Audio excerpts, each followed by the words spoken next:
Dabhoi police station ખાતે કોંગ્રેસ મહિલાઓ દ્વારા રક્ષાબંધનની ઉજવણી, પોલીસ કર્મીઓને રાખડી બાંધી। રક્ષાબંધનના પવિત્ર પર્વ નિમિત્તે ડભોઈ નગરપાલિકા પ્રમુખ પુષ્પાબેન રાવળની આગેવાની હેઠળ કોંગ્રેસની મહિલા સદસ્યો દ્વારા ડભોઈ પોલીસ સ્ટેશન ખાતે રક્ષાબંધનની ઉજવણી કરવામાં આવી હતી। આ પ્રસંગે મહિલા અગ્રણીઓ જિજ્ઞાસાબેન વાળંદ, કલ્પનાબેન સુતાર અને રહીશા પઠાણ સહિતની મહિલાઓએ પીઆઈ એટી પટેલ તેમજ તમામ પોલીસ કર્મચારીઓને કંકુ તિલક કરી મોં મીઠું કરાવીને હાથની કલાઈ પર રક્ષા બાંધી હતી। મહિલાઓએ દિવસ રાત પ્રજાની સુરક્ષામાં ખડે પગે રહેતા પોલીસ જવાનોના દીર્ઘાયુ અને રક્ષણ માટે પ્રાર્થના કરી પર્વની ઉજવણી કરી હતી। 10 સેકન્ડ થઈ ગયો।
આજ રોજ 25 ઓગસ્ટ 2026ના રોજ ડભોઈ પોલીસ સ્ટેશન ખાતે મહિલા કોંગ્રેસ સમિતિ દ્વારા રક્ષાબંધનની ઉજવણી કરવામાં આવી।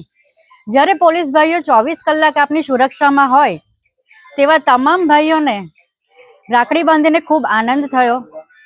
રક્ષાબંધનના પવિત્ર તહેવારની પોલીસ ભાઈઓને ખૂબ ખૂબ શુભેચ્છાઓ। આ પ્રસંગે હું જિજ્ઞાસા યતીન વાળંદ, પુષ્પાબેન રાવલ અને તમામ કોર્પોરેટર હાજર રહ્યા।